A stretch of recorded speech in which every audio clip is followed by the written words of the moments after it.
High friends, welcome to Lakshmi maths. RRB, NTPC and group டியில் expect பண்ணக்கூடிய முக்கியமான maths and reasoning question discuss பண்ண போறோம். இதுக்கு முன்னாடி ஒரு 7 கிளாஸஸ் வந்து கம்ப்ளீட் பண்ணியிருக்கோம். இது 8வது கிளாஸ். இதுக்கு முன்னாடி உள்ள கிளாஸஸ் நீங்க மிஸ் பண்ணிருந்தீங்க அப்படின்னா நம்ம யூடியூபோட பிளேலிஸ்ட்ல கொடுத்துருக்கேன், அதுல நீங்க பாத்துக்கலாம்.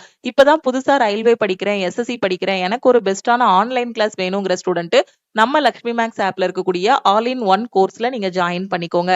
என்டிபிசி அண்டர் கிராஜுவேட்டோட எக்ஸாம் May 7ல ஸ்டார்ட் ஆகுது. இப்ப லாஸ்ட் மினிட்ல அண்டர் கிராஜுவேட்டுக்கு டெஸ்ட் எடுத்து அந்த டெஸ்ட் அனலைஸ் பண்ணுங்க. கடைசி 8 மாசத்தோட கரண்ட் அஃபேர் படிங்க. இந்த 8 மந்த்ஸோட கரண்ட் அஃபேர் எங்க படிக்கணும்னு தெரியலங்கிற ஸ்டூடெண்ட் நம்ம லக்ஷ்மி மேக்ஸ் ஆப்ல இருக்க சிஏ கோர்ஸ்ல நீங்க ஜாயின் பண்ணிக்கலாம். லாஸ்ட் 8 மந்த்ஸோட கரண்ட் அஃபேருக்கு 199 பே பண்ணி நீங்க வந்து ஜாயின் பண்ணிக்கலாம். அதே மாதிரி குரூப் டியோட எக்ஸாம் ஜூலைல எதிர்பார்க்கலாம். குரூப் டிக்கு அப்ளை பண்ணிட்டேன், இன்னும் படிக்கவே ஆரம்பிக்கலங்கிற ஸ்டூடெண்ட் ஆல் இன் ஒன் கோர்ஸ்ல குரூப் டிக்கான ஃபைனல் பேட்ச் வந்து ஸ்டார்ட் பண்ணிருக்கோம். ஸோ இந்த பேட்ச்ல ஜாயின் பண்ணிட்டு உங்களோட ப்ரிப்பரேஷனை ஸ்டார்ட் பண்ணுங்க. ஆல் இன் ஒன் கோர்ஸோட ஃபீஸ் வந்து 1999. உங்களுக்கு லைஃப் டைம் வேலிடிட்டி இருக்கும். இந்த ஒரு கோர்ஸ்லயே 50க்கும் மேற்பட்ட சென்ட்ரல் கவர்மெண்ட் எக்ஸாம்ஸ் எல்லாமே ஃபர்ஸ்ட் அட்டெம்ப்ட்ல கிளியர் பண்ற மாதிரி பெஸ்டான கிளாஸஸ் கொடுத்துருப்போம். என்டிபிசி அண்டர் கிராஜுவேட்டோட டெஸ்ட் பேட்சோட ஃபீஸ் வந்து 499. இதுல chapter test, sectional test, full டெஸ்ட்னு எல்லாமே ப்ரொவைட் பண்ணிடுவோம். நீங்க எந்த கோர்ஸ்ல ஜாயின் பண்ணாலும் இந்த நம்பரை லக்ஷ்மி மேக்ஸ்ன்னு சேவ் பண்ணிட்டு இந்த நம்பருக்கு ஆல் இன் ஒன் அப்படின்னா ஐ வாண்ட் ஆல் இன் ஒன்னு மெசேஜ் பண்ணுங்க. கரண்ட் அஃபேர் அப்படின்னா ஐ வாண்ட் சிஏன்னு மெசேஜ் பண்ணுங்க. கரண்ட் அஃபேருக்கு லைஃப் டைம்ல ஜாயின் பண்றீங்க அப்படின்னா ஃபீஸ் வந்து 799. இப்போ என்டிபிசி அண்டர் கிராஜுவேட் ஸ்டூடெண்ட்ஸ் மட்டும் 199 பே பண்ணி நீங்க வந்து ஜாயின் பண்ணிக்கலாம். அதே மாதிரி டெஸ்ட் பேட்ச்ல ஜாயின் பண்றீங்கன்னா இந்த நம்பருக்கு ஐ வாண்ட் என்டிபிசி டெஸ்ட்னு மெசேஜ் பண்ணுங்க. நீங்க மெசேஜ் பண்ணதும் டீம்ல இருந்து காண்டாக்ட் பண்ணிட்டு ஜிபே நம்பர் இல்ல அக்கௌண்ட் நம்பர் கொடுப்பாங்க. அதுக்கு கோர்ஸோட ஃபீஸ் பே பண்ணிட்டு பேமெண்டோட ஸ்கிரீன்ஷாட் சென்ட் பண்ணீங்கன்னா பேக் எண்ட்ல இருந்து உங்களுக்கு அக்சஸ் கொடுத்துருவாங்க. ஃபர்ஸ்ட் கொஸ்டின் பாருங்க. Divyam travels from a point A 8 km towards B east and turns right and walks 12 km to C. Turns again right and walks 4 km to a point D. Okay, so directionல உள்ள question வந்து கொடுத்திருக்காங்க. இதை ஃபுல்லா read பண்ணிட்டு solve பண்ணோம் அப்படின்னா நமக்கு கொஞ்சம் கஷ்டமா இருக்கும். ஒவ்வொரு வரியா ரீட் பண்ணி ஃபர்ஸ்ட் நம்ம டயக்ராம் வரைஞ்சிக்கலாம். திவ்யாம்னு ஒருத்தங்க இருக்காங்க. Travels from point A, point ஏல இருந்து டிராவல் பண்றாங்க. ஒரு பாயிண்ட் ஏ வச்சுக்கலாம். இந்த இடத்துல இருந்து தான் திவ்யம் வந்து டிராவல் பண்ண போறாங்க. ஓகே, சோ ஃபர்ஸ்ட் என்ன பண்றாங்க, 8 கிலோமீட்டர் டுவர்ட்ஸ் பி, பிய நோக்கி போறாங்க. என்ன டைரக்ஷன்ல? ஈஸ்ட். ஈஸ்ட்னா என்னது? கிழக்கு பக்கமா போறாங்க. திவ்யம் என்பவர் ஏ என்ற இடத்திலிருந்து பிக்கு கிழக்கு நோக்கி 8 கிலோமீட்டர் நடந்து, ஓகேவா? சோ ஏங்கிற பாயிண்ட்ல இருந்து கிழக்கு பக்கமா போறாங்க. சோ உங்களுக்கு இந்த டைரக்ஷன் கரெக்டா தெரியணும். இது நார்த், இது சவுத், இது ஈஸ்ட், இது வெஸ்ட், ஓகேவா? சோ கிழக்கு அப்படிங்கும் போது இந்த பக்கம் வரும். அப்ப கிழக்கு பக்கமா என்ன பண்றாங்க? 8 கிலோமீட்டர் டிராவல் பண்றாங்க. அங்க யாரு நிக்கிறாங்கன்னா பி நிக்கிறாங்க. சோ பி கிட்ட போயிட்டாங்க. இப்ப அடுத்து என்ன பண்றாங்கன்னு பாருங்க. அடுத்து turns right and walks 12 kilometre to C. அந்த இடத்துல இருந்து என்ன பண்றாங்க? வலது பக்கமா திரும்பி 12 கிலோமீட்டர் போய் சி கிட்ட போறாங்க. சோ வலப்பக்கம் திரும்பி 12 கிலோமீட்டர் நடந்து சிக்கு செல்கிறார். ஓகே, இப்ப திவ்யம் இந்த இடத்துல இருக்காங்க. இங்க இருந்து அவங்களுக்கு வலது பக்கம்னா எது? இந்த பக்கம் தான் அவங்களோட வலது பக்கம். சோ அப்ப இங்க என்ன வரும்? 12 கிலோமீட்டர். சோ அப்போ இங்க என்ன வரும்? சிய ரீச் பண்றாங்க. ஓகே, சோ ஃபர்ஸ்ட் இங்க இருந்து ஈஸ்ட்ல 8 கிலோமீட்டர் போயிட்டாங்க. அதுக்கப்புறம் வலது பக்கம் திரும்பி 12 கிலோமீட்டர் போயாச்சு. அடுத்த வரியை ரீட் பண்ணுங்க. அடுத்து என்ன சொல்லியிருக்காங்க? Turn again right and walk 4 kilometre to point D. அதுக்கப்புறம் வலது பக்கம் திரும்பி 4 கிலோமீட்டர் நடந்து டி பக்கம் போறாங்க. மீண்டும் வலப்பக்கம் திரும்பி 4 கிலோமீட்டர் நடந்து டியை அடைகிறார். ஓகே, சோ அப்ப இங்க போயிட்டு வலது பக்கம் திரும்புறாங்க. அவங்களுக்கு வலது பக்கம்னா எது? சோ அது எது அவங்களோட வலது பக்கமா இருக்கும்? இதுதான் அவங்களோட வலது பக்கமா இருக்கும். ஏன்னா அவங்க இப்படி பார்க்க நிக்கிறாங்க. அப்ப இப்படி நிக்கும் போது வலது பக்கம் இது. அப்ப இங்க வந்து ஒரு 4 கிலோமீட்டர் நடந்து டி பாயிண்ட்டுக்கு போயிடுறாங்க. அடுத்து பாருங்க. அடுத்து என்ன சொல்லிடுறாங்க? Again turns right and travels 8 kilometre to E. அதுக்கப்புறம் வலது பக்கம் திரும்பி 8 கிலோமீட்டர் நடந்து ஈயை அடைகிறார். ஓகே, பிறகு மீண்டும் வலப்புறம் திரும்பி 8 கிலோமீட்டர் நடந்து இ என்ற இடத்தை அடைகிறார். அப்ப இந்த இடத்துல இருந்து வலது பக்கம் திரும்பணும். வலதுன்னா இது இந்த பக்கம் தானே. சோ அப்ப இந்த பக்கத்துல 8ங்கும் போது எந்த இடத்துக்கு வருவாங்க? இது ஃபுல்லா இங்க மேல இருந்து கீழே வரைக்கும் 12. அப்ப 8ங்கும் போது இதுல இருந்து இதுவரை 8 இருக்குமா? அப்ப மீதி இருக்கக்கூடிய இந்த இடம் என்னவா இருக்கும்? உங்களுக்கு 4 இருக்கும். இது ஃபுல்லா 12னா 8னா எங்க இருக்கும்? இங்க இருந்து இங்க வரை 8 இருக்கும். மீதி இருக்கிறது வந்து 4 இருக்கும். ஓகேவா? சோ அடுத்து என்ன சொல்லியிருக்காங்க? From E he turns left and walks to F 4 kilometre. மறுபடி ஈக்கு போயிட்டு என்ன பண்றாங்கன்னா இடது பக்கம் திரும்புறாங்க. ஈ என்ற இடத்திலிருந்து இடப்பக்கம் திரும்பி 4 கிலோமீட்டர் நடந்து எஃப்ஐ அடைகிறார். ஓகே, சோ அப்ப இந்த இடம் தான் ஈ. இங்க இருந்து என்ன பண்றாங்க, இடது பக்கம் திரும்புறாங்க. இப்படி பார்க்க நிப்பாங்க. அப்ப இடது பக்கம்னா இது, இதுதான் அவங்களோட இடது பக்கம். ஓகேவா? சோ டோட்டலா இது ஃபுல்லா நமக்கு என்னன்னு தெரியும், 8ன்னு தெரியும். இங்க இருந்து இங்க வரைக்கும் எனக்கு 8ன்னு தெரியும். இங்க இருந்து இங்க வர 4, அப்படிதானே? சோ இங்க இருந்து இங்க வர 4னா இதுல இருந்து இது வரை எனக்கு 4, இதுல இருந்து இது வரை 4 நான் பிரிச்சுக்கலாமா? ஏன்னா இது ஃபுல்லா எனக்கு 8ன்னா இத 4 4ன்னு பிரிச்சுக்கலாம். ஓகே, சோ இப்போ என்ன பண்றாங்க, இடது பக்கம் திரும்பி 4 கிலோமீட்டர் போறாங்கன்னா எங்க போய் நிப்பாங்க, இந்த இடத்துல போய் நிப்பாங்க. ஓகே, சோ இந்த இடத்துல எஃப் இங்க போய் நிக்கிறாங்க. இடது பக்கம் திரும்பி 4 கிலோமீட்டர் போய் இந்த இடத்துல நிக்கிறாங்க. இப்ப என்ன கேட்டிருக்காங்க கொஸ்டின்ல, இப்போது அவர் துவக்க புள்ளியிலிருந்து எவ்வளவு தொலைவில் இருக்கிறார்? ஸ்டார்டிங் பாயிண்ட்ல இருந்து எவ்வளவு தூரத்துல இருக்காங்க? Now how for is he from starting point? எங்க இருந்து ஸ்டார்ட் பண்ணாங்க? இந்த ஏ இடத்துல இருந்தானே ஸ்டார்ட் பண்ணாங்க. இங்க இருந்தா ஸ்டார்ட் பண்ணாங்க. இங்க இருந்து இது எவ்வளவு தூரம்? சோ இதுக்கும் இடையில எவ்வளவு தூரம் இருக்கு? சோ டோட்டலா இங்க இருந்து இங்க வர 12ன்னு சொல்லியாச்சு. இதுல இருந்து இது வரை 8ன்னு சொல்லிட்டோம். இதுல இருந்து இது வரை 4ன்னு சொல்லிட்டோம். இது 4ன்னா கண்டிப்பா இங்க இருந்து இங்க வரை இருக்கிறது உங்களுக்கு என்னவா இருக்கும், 4ஆ இருக்கும். அப்ப ஸ்டார்டிங் பாயிண்ட்ல இருந்து எவ்வளவு தூரத்துல இருக்காங்க? 4 கிலோமீட்டர்ல இருக்காங்க. புரியுதா? அந்த வரிய ரீட் பண்ணி டயக்ராம கரெக்டா வரைஞ்சிட்டீங்க அப்படின்னா ஈஸியா ஆன்சர் பண்ணிடலாம். இதுக்கு உங்களுக்கு என்ன தெரியணும்னா, லெஃப்ட் ரைட் கரெக்டா தெரியணும், நார்த் சவுத் ஈஸ்ட் வெஸ்ட் வந்து கரெக்டா போட தெரியணும். கொடுத்திருக்க நம்பர் இப்போ இங்கெல்லாம் பாருங்க 8ன்னு கொடுத்திருந்தாங்க, அதை 4 4ன்னு பிரிச்சுக்கிட தெரியணும். இங்க 12ன்னு இருந்துச்சு, இது 12னா கண்டிப்பா இது ஃபுல்லா 12ன்னு தான் இருக்கும். அப்ப இங்க வரை 8 அப்படின்னா மீதி இருக்கக்கூடிய இந்த இடம் 4 அப்படிங்கறத உங்களுக்கு கரெக்டா போட தெரியணும். அப்படி போடும்போதுதான் டைரக்ஷன் கொஸ்டின் வந்து ஈஸியா ஆன்சர் பண்ண முடியும். சோ 4ங்கிறது ஆப்ஷன் ஏ. தெளிவா புரிஞ்சிருச்சா? அடுத்த கொஸ்டின் பாருங்க. 20 pens and 35 notebooks were purchased for 1100. If the average price of the pen was 13, find the average price of a notebook. என்ன பண்றாங்கன்னா 20 எழுதுகோலும் 35 குறிப்பேடுகள், ஓகேவா, பென்னும் நோட்டும் வாங்குறாங்க. 20 பென்னு 35 நோட்டு வாங்குறாங்க. எவ்வளவு ரூபாய்க்குன்னா 1100க்கு. எழுதுகோள்களின் விலை, அதாவது பெண்ணோட சராசரி விலை பாத்தீங்கன்னா 13 ரூபாய். அப்படின்னா நோட்டோட விலை என்ன? ஒரு குறிப்பேட்டின் சராசரி விலையை கண்டறியவும் கேட்டிருக்காங்க. ஃபர்ஸ்ட் என்ன சொல்லுதாங்க, 20 பேனா பிளஸ் 35 நோட்டு. ஓகே, எவ்வளவுக்கு வாங்குறோம்? 1100 ரூபாய்க்கு வாங்குறோம். இப்போ எழுதுகோளின் சராசரி விலை, எழுதுகோள்னா என்னது, பென்னு. ஓகே, பெண்ணோட ஆவரேஜ் பிரைஸ் எவ்வளவு அப்படின்னா 13. ஓகே, பெண்ணோட ஆவரேஜ் பிரைஸ் எவ்வளவு? 13. அப்ப 20 பெண்ணோட ஆவரேஜ் வந்து 13 அப்படின்னா அதோட கூட்டுத்தொகை என்னவா இருக்கும்? 20 × 13, அப்படிதானே? அப்ப 20 பெண்ணோட ஆவரேஜ்னா 20 பெண்ணுக்கு மொத்த கூட்டுத்தொகை என்ன வரும்? 20 × 13. உங்களுக்கு ஆன்சர் என்ன வரும்? 260. அப்ப 20 பெண்ணோட விலை எவ்வளவு? 260. புரியுதா? 20 பெண்ணோட சராசரி 13ன்னா அதோட கூட்டுத்தொகை என்னவா இருக்கும்? 20 × 13 இருக்கும். அப்ப 20 பெண்ணோட ரேட்டு 260ன்னு தெரிஞ்சிருச்சு. பிளஸ் 35 நோட்டுன்னு போட்டுக்கலாம். 35 நோட்டு ஈக்குவல் டு 1100. இப்ப எனக்கு ஒரு நோட்டோட விலை வேணும். அப்போ 35 நோட்டோட விலை என்னவா இருக்கும்? 35 நோட் ஈக்குவல் டு 1100. இந்த 260 அங்க கொண்டு வந்துருங்க. மைனஸ் 260. சோ டிஃபரன்ஸ் எடுத்தா என்ன வரும்? ஃபர்ஸ்ட் 0, 10ல 6 போனா 4, சோ திருப்பி 10ல 2 போனா 8, 840. அப்போ 35 நோட்டோட விலை 840. எனக்கு என்ன கேட்டிருக்காங்க? ஒரு நோட்டோட விலை, ஒரு குறிப்பேட்டின் விலை என்னன்னு கேட்டிருக்காங்க. அப்போ ஒரு நோட்டோட விலை என்னவா இருக்கும்? 840 டிவைடட் பை 35ன்னு போட்டுடலாமா? சோ இப்ப கேன்சல் பண்ணலாமா? இப்ப யூனிட் டிஜிட் வச்சு நாம எலிமினேட் பண்ணலாம். யூனிட் டிஜிட் வச்சு பாத்தீங்கன்னா ஒரே ஒரு இது மட்டும் தான் எலிமினேட் பண்ண முடியும். ஏன்னா இதை கேன்சல் பண்ணும்போது இங்க 0 வரும். 5 கூட எதை மல்டிப்ளை பண்ணா 0 வரும்? 5 2 10, 8 5 40, 5 4 20. ஓகே, சோ நம்மளால இப்போதைக்கு கேன்சல் பண்ண முடியாது. இப்ப அடுத்து நாம என்ன பண்ணலாம்? ஒரு 35 எத்தனை தடவை போகும்? 2 டைம்ஸ் தான் போகும். அப்போ ஃபர்ஸ்ட் டிஜிட் கண்டிப்பா எதுல முடியணும்? 2ல முடியணும். ஆனா ஃபர்ஸ்ட் டிஜிட் இங்க எதுல வந்திருக்கு? 3ல முடிஞ்சிருக்கு. அதை வச்சு இந்த ஆப்ஷனை எலிமினேட் பண்ணிடலாம். அதுக்கப்புறம் ரிமைனிங் உங்களுக்கு என்ன வரும்? 70. 70னா மீதி 140ன்னு வரும். ஓகேவா? சோ 140 இருக்கும். மீதி எத்தனை இருக்கும்? 14 இருக்கும். அப்ப எத்தனை தடவை போகும்? 140 அப்படிங்கும்போது 4 டைம்ஸ் போகுமா? அப்ப 24. அப்போ ஒரு நோட்டோட விலை எவ்வளவு அப்படின்னா 24 rupees. 24ங்கிறது ஆப்ஷன் டி. ஓகே, கிளியரா புரிஞ்சிருச்சா? அடுத்த கொஸ்டின் போலாமா? இந்த கொஸ்டின்ல என்ன சொல்லிருக்காங்க?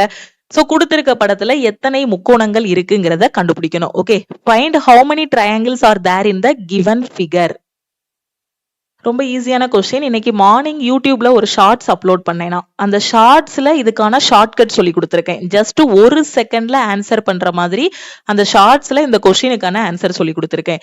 எப்படின்னா இந்த மாதிரி ஷேப் வந்து அதை வந்து இந்த மாதிரி பிரிச்சிருக்காங்க. இந்த மாதிரி நாலாவோ இல்லைன்னா இந்த மாதிரி கோடு போட்டோ இல்ல இன்னும் எக்ஸ்ட்ரா கோடு போட்டோ பிரிச்சிருக்காங்க அப்படின்னா எப்படி ஷார்ட்டா ஆன்சர் பண்ணணுங்கிறத இன்னைக்கு மார்னிங் வீடியோல உங்களுக்கு ஷார்ட்ஸ்ல சொல்லி கொடுத்தேன். அதுல என்ன சொல்லி கொடுத்தேன், இந்த மாதிரி கொடுத்து உள்ள இருக்கிறத இப்படி பிரிச்சிருந்தாங்க அப்படின்னா எத்தனை முக்கோணங்கள் இருக்கிறதுக்கு என்ன பண்ணணும் அப்படின்னா இதுக்கு நம்பர் போடுங்க. எத்தனை பார்ட்டா பிரிச்சிருக்காங்க, 1 2 3 4 5 6 7 8 மொத்தம் எத்தனை பார்ட் இருக்கு, 8 பார்ட் இருக்கு. அப்ப இதுக்குள்ள எத்தனை முக்கோணங்கள் இருக்கு அப்படின்னா 8 × 2ன்னு போடுங்க.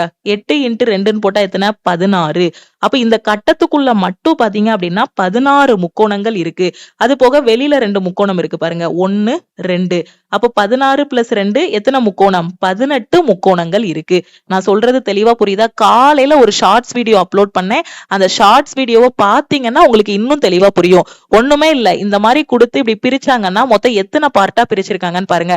ஃபார் எக்ஸாம்பிள் நானே கொடுக்குறேன் பாருங்க. இந்த மாதிரி கொடுத்து நான் இப்படி பிரிச்சிருக்கேன். இப்ப இதுல எத்தனை முக்கோணங்கள் இருக்குன்னு கேட்டா என்ன சொல்லணும், உட்கார்ந்து கவுண்ட் பண்ணக்கூடாது. இந்த மாதிரி ஷேப் வரும், இந்த ஷேப் வரும்னு இமேஜின் எல்லாம் பண்ண வேண்டாம். இதுக்கு நம்பர் போட்டு விடுங்க. 1 2 3 4 4 பார்ட்டா பிரிச்சிருக்காங்களா, அப்ப 4 டபுள் பண்ணா என்ன வரும், 8ன்னு கிடைக்கும். அப்ப இதுல எத்தனை முக்கோணங்கள் இருக்கு, 8 முக்கோணங்கள் இருக்குன்னு அர்த்தம். ஓகே, இங்க பாத்தீங்க அப்படின்னா இங்க எத்தனை பார்ட்டா பிரிச்சிருக்காங்க, 8 பார்ட்டா பிரிச்சிருக்காங்க. அப்ப எத்தனை முக்கோணம் இருக்கும், 8 டபுள் பண்ணா 16 முக்கோணங்கள் இருக்கும். சோ 8 × 2 16 பிளஸ் வெளியில 2 முக்கோணம் இருக்கு. அப்ப 16 + 2 18. ஜஸ்ட் ஒரு செகண்ட்ல எக்ஸாம்ல ஆன்சர் பண்ணிடலாம். ஒரே செகண்ட்ல பார்த்ததுமே ஆன்சர் பண்ணக்கூடியது. இந்த மாதிரி பிரிச்சிருந்தாங்கன்னா அதை டபுள் பண்ணணும். ஓகே, அந்த ஷார்ட்கட்டை மட்டும் தெரிஞ்சுக்கோங்க. அப்போ 18ங்கிறது ஆப்ஷன் டி. ஓகே, கிளியரா புரியுதா? இதுக்கு உட்கார்ந்துட்டு நிறைய ஸ்டூடெண்ட் பாத்தீங்கன்னா கவுண்ட் பண்ணி கன்ஃபியூஸ் ஆயிட்டே இருப்பாங்க. இங்க 1 2 3 ஃபர்ஸ்ட் எண்ணிட்டு அதுக்கப்புறம் இந்த ஷேப்பை எண்ணுவாங்க, அதுக்கப்புறம் இந்த ஷேப்பை எண்ணுவாங்க.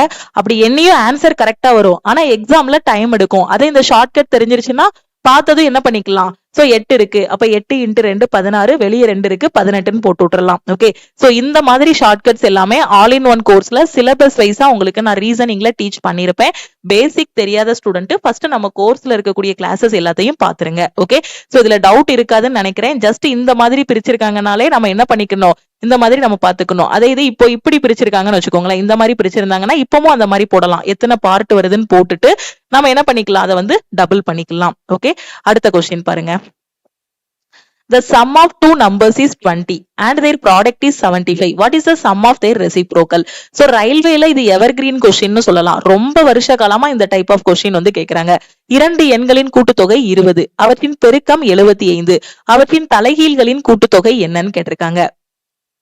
அந்த 2 நம்பரை எப்படி எடுத்துக்கலாம், எக்ஸ் ஒய்ன்னு எடுத்துக்கலாம். இல்லைன்னா நீங்க ஏபின்னு கூட எடுத்துக்கோங்க, உங்களோட விஷ் தான். ஓகே, ஒரு நம்பர் எக்ஸ், இன்னொரு நம்பர் ஒய்ன்னு எடுத்துக்கிறேன். அந்த ரெண்டோட சம்மு, ரெண்டோட கூட்டுத்தொகை எனக்கு என்னது, எக்ஸ் பிளஸ் ஒய் = 20ன்னு சொல்லியிருக்காங்க. அது ரெண்டையும் பெருக்குனீங்க அப்படின்னா 75 வரும்னு சொல்லியிருக்காங்க. XY = 75. ரொம்ப பழைய ரயில்வே பேப்பர் 2016க்கு முன்னாடி உள்ள எக்ஸாம்லாம் பாத்தீங்கன்னா எப்படி கேட்டிருப்பாங்கன்னா ரொம்ப சிம்பிளா 2 நம்பரை பெருக்குனா இது 2 நம்பரை கூட்டினா இந்த ஆன்சர் வருதுன்னா அந்த எண்கள் யாவைன்னு கேட்டிருப்பாங்க. இப்போ வரக்கூடிய கொஸ்டின் 2016க்கு அப்புறம் வந்த கொஸ்டின்ல எல்லாம் இந்த மாதிரி கேக்குறாங்க. அந்த எண்கள் கேட்கல. ஏன்னா அந்த எண்கள் கேட்டா டைரக்டா ஆப்ஷன்ல இருந்து சப்ஸ்டியூட் பண்ணி ஈஸியா கண்டுபிடிச்சிடலாம். இப்ப எப்படி கேக்குறாங்கன்னா இந்த மாதிரி கேக்குறாங்க. ஓகே, சோ அதோட கூட்டுத்தொகை இந்த மாதிரி இருந்துச்சுன்னா தலைகீழிகளின் கூட்டுத்தொகை என்ன அப்படிங்கிற மாதிரி கேக்குறாங்க. ஓகே, சோ அப்போ அந்த நம்பர் வந்து ஒரு நம்பர் எக்ஸ், ஒரு நம்பர் நான் ஒய்ன்னு எடுத்துக்கிறேன். அப்போ இந்த ஃபர்ஸ்ட் நம்பரை தலைகீழ போட்டா நான் எப்படி போடுவேன், 1/xன்னு போடுவேன். ஃபார் எக்ஸாம்பிள் அந்த நம்பர் 5ன்னு இருக்குன்னா அதை தலைகீழ போட்டா 1/5ன்னு கிடைக்கும்.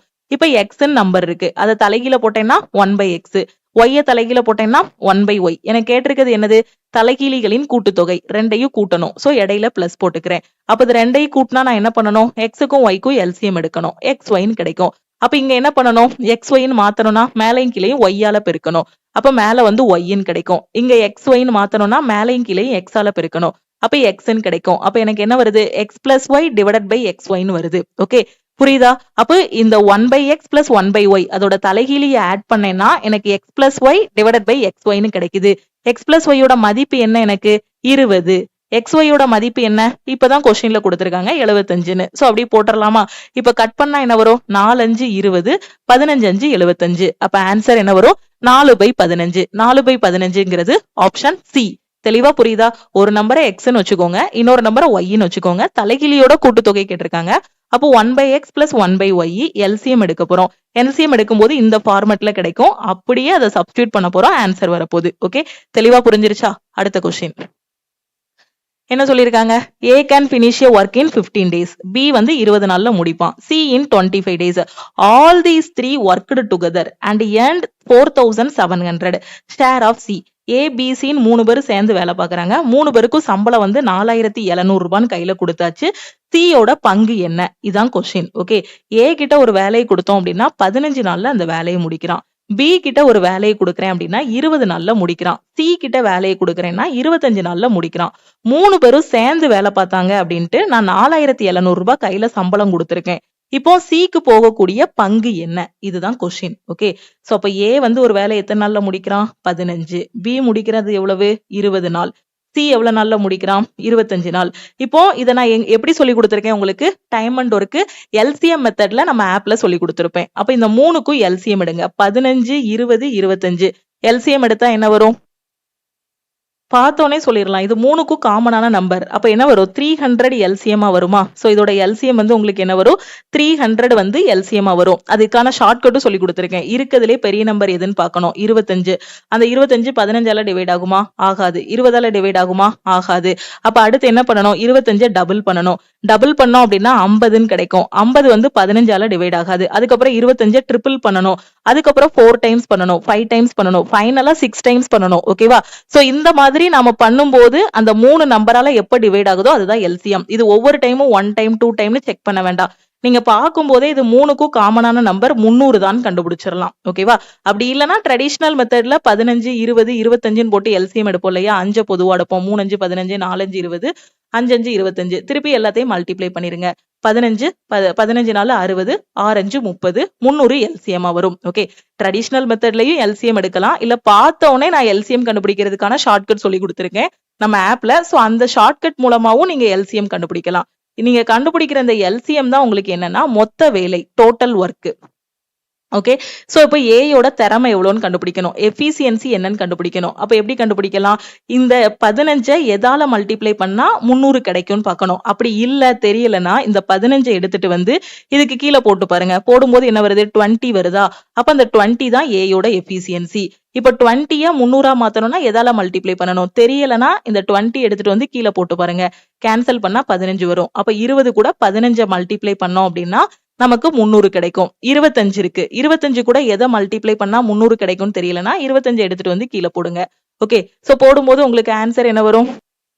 சோ போடும்போது 12 கிடைக்கும். அப்படிதானே? சோ 12. ஓகே, சோ அப்போ 12ன்னு போட்டுடலாம். புரியுதா? அப்போ ஏயோட திறமை எவ்வளவு அப்படின்னா ஒரு நாளைக்கு 20 கேக் பண்ணுவான். பியோட திறமை எவ்வளவுன்னா ஒரு நாளைக்கு 15 கேக் பண்றான். சியோட திறமை எவ்வளவு அப்படின்னா ஒரு நாளைக்கு 12 கேக் பண்றான். ஓகே, அப்போ 3 பேரோட திறமையும் ஆட் பண்ணுங்க. ஆட் பண்ணா என்ன கிடைக்கும்? 47 கேக் பண்ணுவாங்க. ஓகே, 47 தான் 3 பேரோட திறமை. ஓகேவா? இப்போ இப்போ நான் 3 பேருக்கும் சேர்த்து எவ்வளவு சேலரி கொடுத்திருக்கேன்? 4,700 கொடுத்திருக்கேன். 3 பேரோட எஃபிசியன்சி எவ்வளவு? 47 பார்ட். 47 கேக் பண்ணுவாங்க. இதுதான் அவங்களோட திறமை. நான் கொடுத்திருக்கிறது எவ்வளவு? 4,700. அப்ப இந்த 47 பார்ட் எதுக்கு ஈக்குவலா இருக்கும்? 4,700க்கு ஈக்குவலா இருக்கும். இதுல இருந்து 1 பார்ட் என்னன்னு கண்டுபிடிங்க. அப்போ 1 பார்ட் என்ன கிடைக்கும்? இதை கட் பண்ணீங்கன்னா 1 பார்ட் 100ன்னு கிடைக்கும். இப்ப யாரோடது கேட்டிருக்காங்க? சியோட பங்கு என்னன்னு கேட்டிருக்காங்க. சியோட திறமை எவ்வளவு? 12 கேக் பண்ணுவான். ஓகே, ஒரு கேக்குக்கு 100 ரூபாய், ஒரு பார்ட்டுக்கு 100 ரூபாய். சியோடது எவ்வளவு? 12 பார்ட். அப்ப நான் எவ்வளவு ரூபாய் கொடுக்கணும்? 12 × 100 1200. அதே இது எனக்கு பியோடது கேட்டாங்கன்னா நான் என்ன பண்ணணும்? இது கூட மல்டிப்ளை பண்ணணும். 15 × 100 1500ன்னு கிடைக்கும். ஏயோடது அப்படின்னா 20 × 100 2000ன்னு கிடைக்கும். அப்ப இது ஏயோடது, இது பியோடது. அப்ப சியோடது எவ்வளவு? 1200. புரியுதா? 1 பார்ட்டுக்கு என்னன்னு கண்டுபிடிச்சிட்டீங்கன்னா என்ன கேக்குறாங்களோ அது கூட ஈஸியா மல்டிப்ளை பண்ணிடலாம். ரொம்ப ரொம்ப ஈஸியான கொஸ்டின். டைம் அண்ட் ஒர்க்கை எல்சிஎம் மெத்தட்ல நம்ம சால்வ் பண்ணிட்டோம் அப்படின்னா என்ன கான்செப்ட்னாலும் இது பண்ணிடலாம். இந்த மாதிரி வேஜஸா இருக்கட்டும், இல்ல ஆல்டர்னேட் டேஸ் சம்மா இருக்கட்டும், எதுனாலும் ஈஸியா நம்ம வந்து சால்வ் பண்ணிடலாம். கான்செப்ட் இவ்வளவுதான். இதுதான் கான்செப்ட். சோ எல்சிஎம் எடுக்கணும். எல்சிஎம் எடுத்துட்டு அவங்களோட எஃபிஷியன்சி என்னன்னு கண்டுபிடிக்கணும். எஃபிஷியன்சி கண்டுபிடிச்சதுக்கு அப்புறம் கொஸ்டின்ல என்ன கேட்டிருக்காங்களோ அதுக்கு தகுந்த மாதிரி நாம சால்வ் பண்ணணும். ஓகே, அடுத்த கொஸ்டின் இதுல என்ன சொல்லியிருக்காங்க, பின்வரும் கேள்வியில் கொடுக்கப்பட்ட மாற்றுகளில் இருந்து முரண்பட்ட எழுத்துக்களை தேர்ந்தெடுக்கவும். இந்த following question select the odd letter from the given alternatives. கொடுத்திருக்க 4 ஆப்ஷன்ல எது ஆட் ஒன் அவுட்டுங்கிறத கண்டுபிடிக்கணும். ஃபர்ஸ்ட் என்ன கொடுத்திருக்காங்க, PQS ன்னு கொடுத்திருக்காங்க. Pல இருந்து நான் Qக்கு போகணும்னா எவ்வளவு ஆட் பண்ணணும், +1 ஆட் பண்ணா போதும். P வந்து 16வது இடத்துல இருக்கு, Q வந்து 17வது இடத்துல இருக்கு. சோ +1 ஆட் பண்ணா போதும். சோ இங்க என்ன கான்செப்ட், +1. Qல இருந்து Sக்கு போகணும். Q எங்க இருக்கு, Q 17வது இடத்துல இருக்கு, S வந்து 19வது இடத்துல இருக்கு. சோ நான் +2 ஆட் பண்ணா போதும். புரியுதா? அப்ப இதுதான் ஃபர்ஸ்ட் இருக்கிறதோட கான்செப்ட்.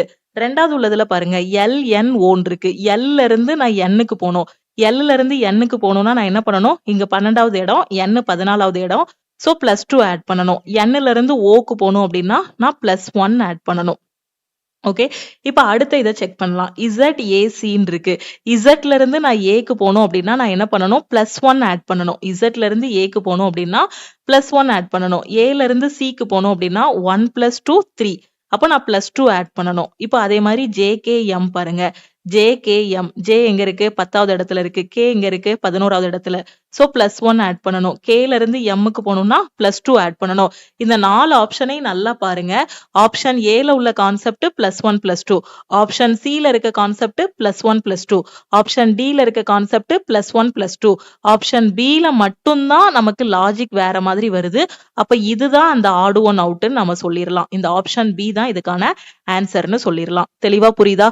அடுத்த கொஸ்டின் புரியுதா? 3 இது சேமான லாஜிக் ஃபாலோ ஆகுது பாருங்க. ஒன்னே ஒண்ணு மட்டும் தான் லாஜிக் டிஃபரா இருக்கு. அப்ப அதுதான் add one out.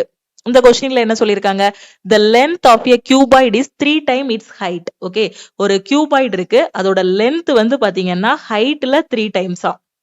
Okay, width of the cuboid is half of the sum of its height and length. நல்லா கவனிங்க, width of the cuboid, cuboid ஓட width வந்து எதுக்கு ஈக்குவலா இருக்குன்னா half of the sum of its height and length. நான் சொல்றது புரியுதா? வித்துங்கிறது height and length ஓட சம்ல, height and length ஓட சம்ல half, height plus length ஓட half. புரியுதா? அவங்க கொடுத்திருக்க வரிய நான் அப்படியே எழுதியிருக்கேன். என்ன பண்ணிருக்கேன், ஃபர்ஸ்ட் length வந்து heightல 3 times ன்னு சொன்னாங்க. அப்ப L = 3h ன்னு போட்டுட்டேன். width வந்து பாத்தீங்க அப்படின்னா height plus lengthல பாதி. ஓகே, சோ என்ன சொல்லிருக்காங்க, sum of its height and lengthல பாதின்னு சொல்லிருக்காங்க. half of sum of its height and length, height plus length ஓட sum, அதுல half ன்னு போட்டாச்சு. if 5 times the width is equal to 100, அப்போ 5 times width வந்து உங்களுக்கு என்னது, 100 அப்படின்னா what is the total surface area of the cuboid? cuboid ஓட total surface area என்னன்னு கேட்டிருக்காங்க. தமிழ் மீடியம் ஸ்டூடெண்ட் பாருங்க, ஒரு கனசதுரத்தின் நீளம் அதன் உயரத்தில் 3 மடங்கு. கனசதுரத்தோட நீளத்தை நான் Lன்னு வச்சுக்கிறேன், உயரத்தை Hன்னு வச்சுக்கிறேன். அப்ப அதுல 3 மடங்கு 3 × H. கனசதுரத்தோட அகலம் அதன் உயரம் மற்றும் நீளத்தின் கூட்டுத்தொகையின் பாதியாகும். கனசதுரத்தின் அகலம்ங்கிறது என்னன்னா, அதாவது இந்த வித்துங்கிறது என்னன்னா உயரம் மற்றும் நீளத்தின் கூட்டுத்தொகையில் பாதி. அப்போ உயரம் H, நீளம் L, அதோட கூட்டுத்தொகைங்கிறதுனால பிளஸ், பாதிங்கிறதுனால /2 போட்டிருக்கேன். புரிஞ்சிருச்சா? அடுத்து 5 மடங்கு அகலம் 100 சென்டிமீட்டருக்கு சமமாக இருந்தால் வித்தோட 5 டைம்ஸ் 5 × W ங்கிறது 100க்கு சமமா இருந்துச்சுன்னா கனசதுரத்தோட மொத்த பரப்பளவு என்னன்னு கேட்டிருக்காங்க. ஓகே, புரியுதா? இத மட்டும் ஃப்ரேம் பண்ணிட்டீங்கன்னா இந்த கொஸ்டின் ஈஸியா சால்வ் பண்ணிடலாம். இப்போ லென்த் என்ன, பிரெத் என்ன, ஹைட் என்னன்னு கண்டுபிடிக்கணும். லென்த் இல்லனா வித்ன்னு சொல்லலாம், பிரெத்ன்னு சொல்லலாம், வித்ன்னு சொல்லலாம். புக்ல பாத்தீங்கன்னா இங்க டபிள்யூக்கு பதிலா பீன் கூட மென்ஷன் பண்ணிருப்பாங்க. பிரச்சனையே கிடையாது, வித் டபிள்யூன்னு மென்ஷன் பண்ணிக்கலாம், நீங்க பீனும் மென்ஷன் பண்ணிக்கலாம். ஓகே, சோ அப்ப அதோட மொத்த பரப்பளவு கண்டுபிடிக்கணும். மொத்த பரப்பளவுக்கான ஃபார்முலா என்ன, ஃபர்ஸ்ட் நம்ம LBH என்னன்னு கண்டுபிடிச்சிடலாம், அதுக்கப்புறம் மொத்த பரப்பளவு கண்டுபிடிக்கலாம். இப்போ 5W எதுக்கு ஈக்குவல், 100. அப்ப இதுல இருந்து W என்ன வரும், இதை கேன்சல் பண்ணிட்டோம் அப்படின்னா 20. அப்போ வித்து வந்து எவ்வளவு கிடைக்கும், 20 சென்டிமீட்டர்னு கிடைக்கும். ஓகே, சோ அந்த 20 கொண்டு போய் இதுல சப்ஸ்டியூட் பண்ணுங்க. சப்ஸ்டியூட் பண்ணா என்ன கிடைக்கும், 20 = 1/2 × L + H இருக்கும். 2 எங்க கொண்டு போயிட்டீங்கன்னா L + H = 40. ஓகே, ஒண்ணுமே பண்ணல, இந்த W கொண்டு போய் இங்க சப்ஸ்டியூட் பண்ணிருக்கேன். பண்ணும்போது L + H = 40ன்னு கிடைக்கும். L ஓட வேல்யூ என்ன, 3H. அப்ப L க்கு பதிலா 3H சப்ஸ்டியூட் பண்ணீங்கன்னா என்ன கிடைக்கும், 3H plus h என்ன வரும் 4h equal to 14 கிடைக்கும். 3h plus h equal to 14 இருக்கும். அதை டைரக்டா 4h plus 14 போட்டிருக்கேன். இதை கேன்சல் பண்ணிட்டோம். h ஓட வேல்யூ என்ன வரும் 10 கிடைக்குமா? அப்ப h is equal to 10 கிடைச்சிரும். புரிஞ்சிருச்சா? இப்போ நமக்கு L வேணும். ஓகே, Lங்கிறது என்னது 3 times h. அப்போ L equal to 3 into h னா 3 into 10. அப்ப L ஓட வேல்யூ என்னது 30. நமக்கு கொஸ்டின்ல என்ன கேட்டிருக்காங்க? கனசதுரத்தோட மொத்த பரப்பளவு கேட்டிருக்காங்க. நாம மென்சுரேஷன் கிளாஸ்ல படிச்சிருக்கோம். LBHன்னு அதோட லென்த், பிரெத், ஹைட் இருக்கு. இல்லனா வித்துன்னு கூட போட்டுக்கோங்க. ஓகேவா? அப்படி இருக்குன்னா அதோட மொத்த பரப்பளவுக்கான ஃபார்முலா என்ன? 2 into LB plus BH plus LH. இதுதான் அதோட ஃபார்முலா. நமக்கு L equal to 13 தெரியும். B equal to 20 தெரியும். இத B னும் போடலாம், இல்ல W னும் போடலாம். h equal to 10 தெரியும். அப்ப இந்த ஃபார்முலால சப்ஸ்டிட்யூட் பண்ணுங்க. உங்களுக்கு டோட்டல் சர்ஃபேஸ் ஏரியா கிடைக்கும். 2 into LB 30 into 20 இருக்கும். So 30 into 20 plus B into h னா என்னது 20 into 10. அடுத்து L into h னா 30 into 10. ஓகே, இதெல்லாம் மல்டிப்ளை பண்ணுங்க. உங்களுக்கு 3 2 6 600 plus 200 plus 300 வரும். ஓகே, எல்லாத்தையும் ஆட் பண்ணும்போது உங்களுக்கு என்ன வரும்? 1100 கிடைக்குமா? 6 2 8 8 3 11. 1100 into 2 என்ன வரும்? 2200 சென்டிமீட்டர் ஸ்கொயர். ஓகே, இதுதான் அதோட டோட்டல் சர்ஃபேஸ் ஏரியா. 2200ங்கிறது ஆப்ஷன் டி. தெளிவா புரியுதா? ஃபர்ஸ்ட் L என்ன, B என்ன, H என்னன்னு கண்டுபிடிக்கணும். அதுக்கப்புறம் இந்த ஃபார்முலால சப்ஸ்டிட்யூட் பண்ணிட்டோம் அப்படின்னா ஈஸியா ஆன்சர் வந்துரும். ஓகே, அடுத்த கொஸ்டின். நீங்க ஃபர்ஸ்ட் மென்சுரேஷன்ல வந்து 2D குள்ள ஃபார்முலாஸ் படிக்கணும். அதுக்கப்புறம் 3D குள்ள ஃபார்முலாஸ் படிக்கணும். உங்களுக்கு ஆல் இன் ஒன் கோர்ஸ்ல 2D ஷேப்ஸ்ல என்னென்ன வரும், அதுக்கு கீழே சம்ஸ் எப்படிலாம் இருக்கும், அதுக்கான ஃபார்முலாஸ் என்னங்கிறத டீச் பண்ணியிருக்கேன். 3D குள்ள என்னெல்லாம் வரும், அதுல வரக்கூடிய ஷேப்ஸ் எல்லாமே நான் வந்து டீச் பண்ணியிருக்கேன். ஸோ பிகினர் வந்து ஆல் இன் ஒன் கோர்ஸ்ல ஜாயின் பண்ணிட்டு ப்ரிப்பரேஷனை ஸ்டார்ட் பண்ணுங்க. ஓகே, இந்த கொஸ்டின்ல பாருங்க. which of the following letters will replace the question mark? கொடுக்கப்பட்ட வரிசையில் உள்ள எழுத்துக்களில் கேள்விக்குறிக்கு பதிலாக எது வரும் அப்படின்னு கேட்டிருக்காங்க. ரொம்ப ஈஸியான கொஸ்டின். ஓல இருந்து எண்ணுக்கு போகணும். ஓல இருந்து எண்ணுக்கு போகணும்னா என்ன பண்ணணும்? -1 எடுக்கணும். ஏன்னா ஓ வந்து 15வது இடத்துல இருக்கு, என் வந்து 14வது இடத்துல இருக்கு. சோ -1 போட்டுக்கலாம். எண்ணுல இருந்து எல்லுக்கு போகணும். எண்ணுல இருந்து எல்லுக்குன்னா 14, 14ல இருந்து 12க்கு போகணும். சோ -2 போட்டுக்கலாம். அடுத்து எல்லுல இருந்து கேக்கு போயிருக்காங்க. எல்லுல இருந்து கேக்குன்னா 12 - 1 11. சோ -1. கேல இருந்து ஐக்கு பாருங்க. கேல இருந்து ஐக்கு என்ன வரும்? 11 - 2 தான் 9. சோ -2. அடுத்து ஐல இருந்து ஹச்சுக்கு. ஐல இருந்து ஹச்சுக்குன்னா என்ன வரணும்? -1. அடுத்து பாருங்க -2 போயிருப்பாங்க. ஹச்ல இருந்து எஃப்க்கு போனோம்னா -2. அப்ப அடுத்த கான்செப்ட் என்ன வரும்? -1ன்னு வரும். f - 1 எத்தனை? f 6வது இடத்துல இருக்கு. -1 போனோம் அப்படின்னா E கிடைக்கும். அப்ப E அப்படிங்கிறது ஆப்ஷன் பி. ஓகே, தெளிவா புரிஞ்சிருச்சா? அடுத்த கொஸ்டின் போலாமா? ஈஸியா என்ன பேட்டர்ன்ங்கிறத கண்டுபிடிங்க. -1 -2 -1 -2ன்னு வரும். அப்படி இல்லைன்னா இன்னும் கொஞ்சம் செக் பண்ணீங்க அப்படின்னா ஆல்டர்னேட்டா போலாம். அதுலயும் ஒரு லாஜிக் வருது பாருங்க. ஓல இருந்து எல்லுக்கு போனோம்னா -3, எல்லுல இருந்து ஐக்கும் -3. சோ ரெண்டு லாஜிக் கண்டுபிடிச்சிருக்கேன் நானே. இங்க பாருங்க, இதுல -1 -2 போனோமா? இதே மாதிரி இன்னொரு லாஜிக் என்ன அப்படின்னா ONLKI HFன்னு இருக்கா? இப்படி போலாம். ஓல இருந்து எல்லுக்கு போறதுக்கு -3. அடுத்து எல்லுல இருந்து ஐக்கு ஆல்டர்னேட்டா போங்க. அப்படி போகும்போது -3. அடுத்து எல்லுல இருந்து நம்ம ஐல இருந்து எங்க போனோம்? புரியுதா? ஓல இருந்து எல்லுக்கு போனேன், எல்ல இருந்து ஐக்கு போனேன். ஐல இருந்து அடுத்து எங்க போனோம்? எஃப்க்கு -3. அதே மாதிரி எண்ணுல இருந்து கேக்கு பாத்தீங்கன்னா -3, கேல இருந்து ஹச் வந்து -3, ஹச்ல இருந்து -3 போட்டீங்க அப்படின்னா உங்களுக்கு என்ன வந்துரும்? இ வந்துரும். ரெண்டு லாஜிக். ஓகே, எப்படினாலும் லாஜிக் நாம யோசிக்கலாம். ஃபைனலா ஆன்சர் வந்து எல்லாருக்கும் கரெக்டா தான் வரும். இன்னொரு லாஜிக் கூட நீங்க யோசிக்கலாம். ஓகே, நம்ம நிறைய சம் சால்வ் பண்ண நமக்கே லாஜிக் வந்து தெரிஞ்சிரும். இந்த கொஸ்டின்ல பாருங்க. In an election, Rashida and Suhana were the two contestants and all votes cast went in favor of either of these two candidates. If Rashida secured 48% of the votes and lost to Suhana by 832 votes, how many votes were cast in favor of Rashida? என்ன சொல்லியிருக்காங்கன்னா, ஒரு election நடக்குது. யாருக்கு இடையிலனா ரஷிதாவுக்கும் சுகானாவுக்கும் இடையில election வந்து நடக்கு. ஓகேவா? So அதுல என்ன ஆகுதுன்னா, ரஷிதா 48% வாக்குகளை பெற்று சுகானாவிடம் 832 வாக்குகள் வித்தியாசத்தில் தோற்றாள். ஓகேவா? அப்போ ஜெயிச்சவை யாரு? சுகானா தான் ஜெயிச்சிருக்கா. தோத்தவை யாரு? ரஷிதா. ரஷிதா எவ்வளவு வாக்கு வாங்கியிருக்கா? 48% வாக்கு வந்து வாங்கியிருக்கா. மொத்த போலான ஓட்டை வந்து நம்ம 100% எடுத்துக்கலாம்.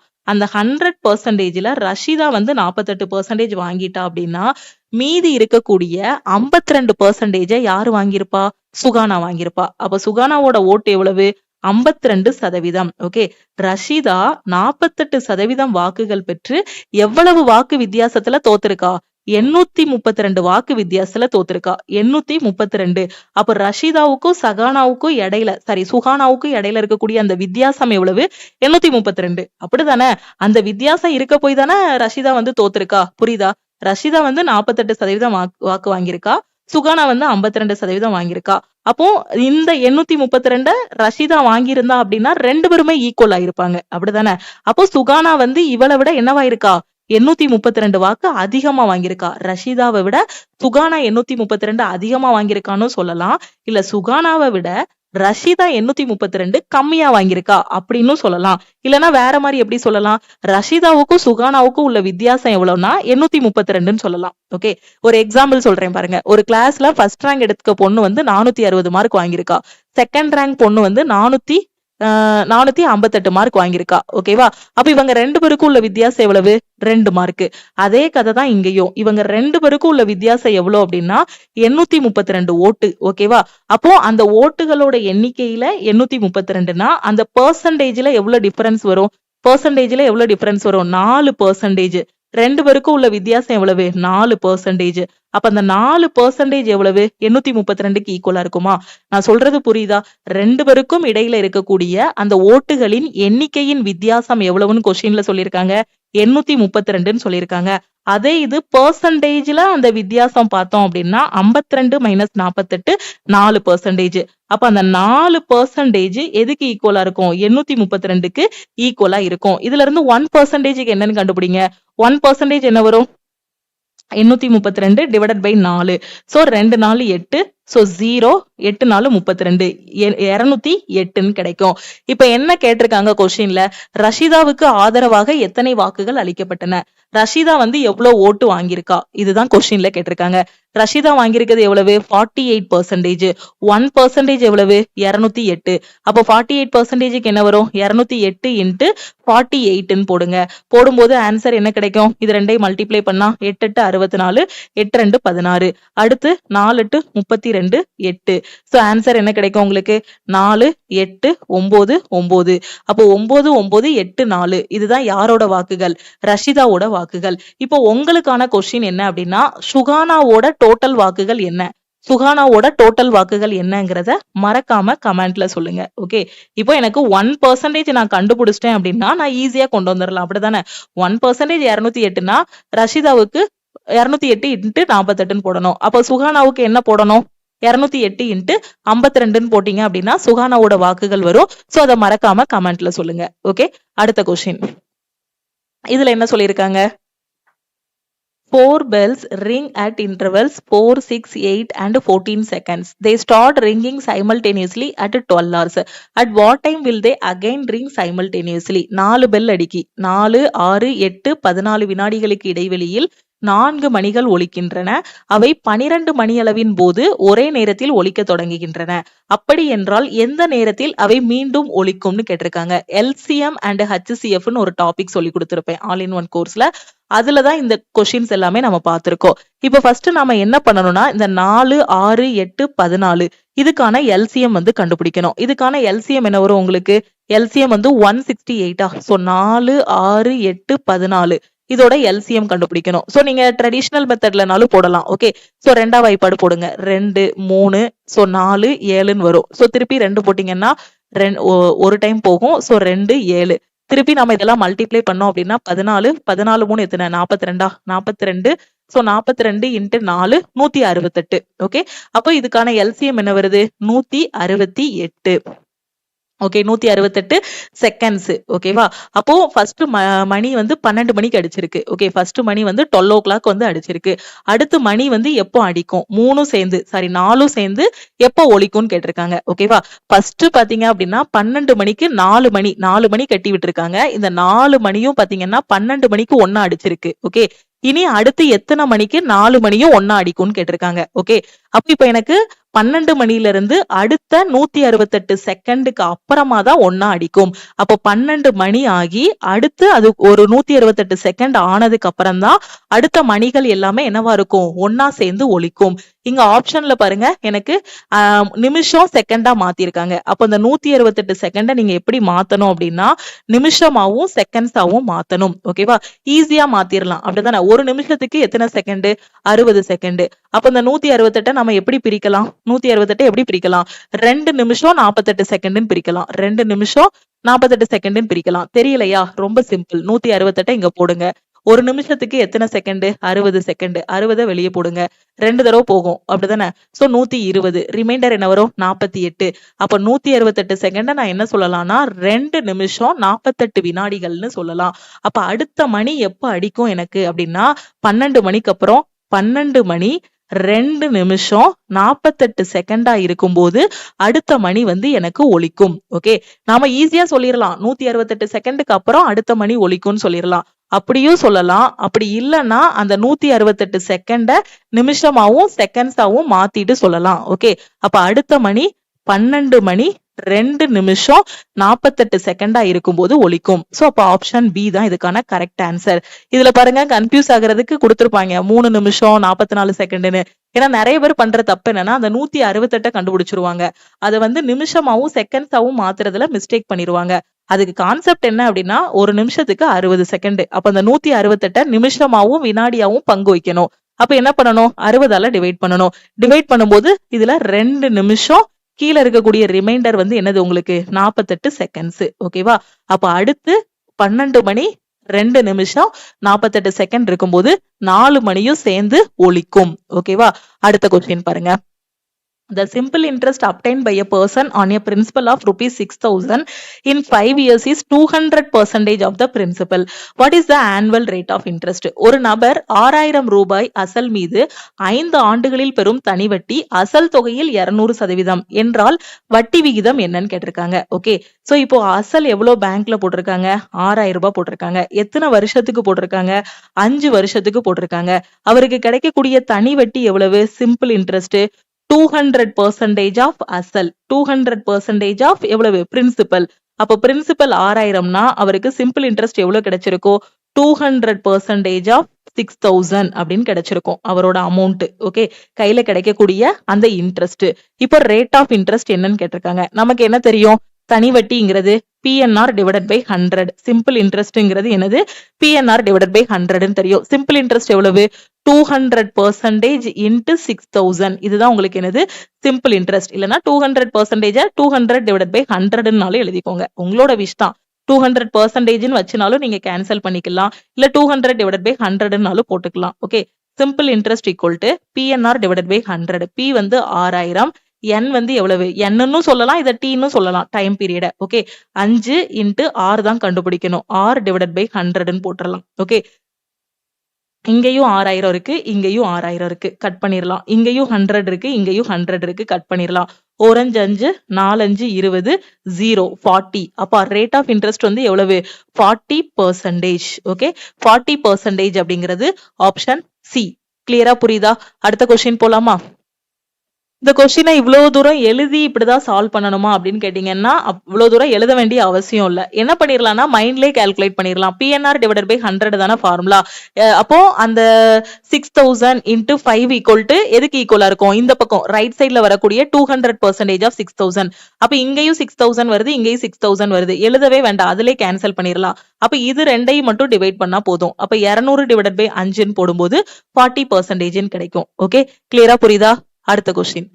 சோ இது போக இன்னும் நிறைய கொஸ்டின்ஸ் இருக்கு. இந்த கொஸ்டின்ஸ் எல்லாத்தையும் நாம வந்து அடுத்தடுத்த கிளாஸ்ல டிஸ்கஸ் பண்ணலாம். இந்த கிளாஸஸ் எல்லாமே உங்களுக்கு ரொம்பவே யூஸ்ஃபுல்லா இருக்கும். மறக்காம லைக் பண்ணுங்க. டவுட்ஸ் ஏதாவது இருக்கு அப்படின்னா கமெண்ட் பண்ணுங்க. உங்க ஃப்ரெண்ட்ஸும் கவர்மெண்ட் எக்ஸாம் ப்ரிப்பேர் பண்ணிட்டு இருக்காங்க, எங்க இருந்து ஆரம்பிக்கணும், எப்படி படிக்கணும்னு தெரியாம இருக்காங்கன்னா நம்ம ஆப்ல இருக்கக்கூடிய ஆல் இன் ஒன் கோர்ஸ் பத்தின இன்ஃபர்மேஷனை அவங்களுக்கும் ஷேர் பண்ணுங்க.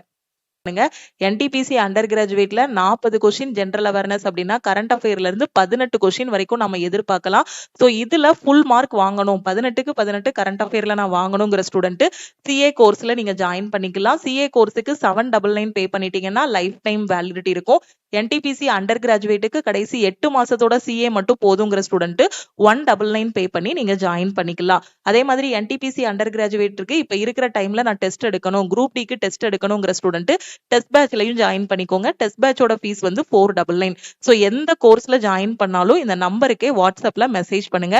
இப்பதான் பிகினரா இருக்கீங்க, காலேஜ் படிச்சிட்டு இருக்கீங்க, பிரைவேட் கம்பெனில ஒர்க் பண்ணிட்டு இருக்கீங்கன்னா இப்பவே உங்களோட ப்ரிப்பரேஷனை ஸ்டார்ட் பண்ணுங்க. ஏன்னா ரயில்வே SSCல இருந்து அடுத்தடுத்து எக்ஸாமுக்கான நோட்டிபிகேஷன்ஸ் வந்து ரிலீஸ் பண்ண போறாங்க. இன்னொரு NTPCக்கான நோட்டிபிகேஷன், இன்னொரு குரூப் டிக்கான நோட்டிபிகேஷன் நம்ம ரயில்வேல இருந்து எதிர்பார்க்கலாம். ஸோ கரெக்டா ஃபாலோ பண்ணுங்க. ஸோ உங்க வீடு தான் coaching centre. All in one கோர்ஸ்ல என்ன கொடுத்துருக்கோமோ இதை கரெக்டா வீக்லி பிளானை கரெக்டா நீங்க ஃபாலோ பண்ணணும்.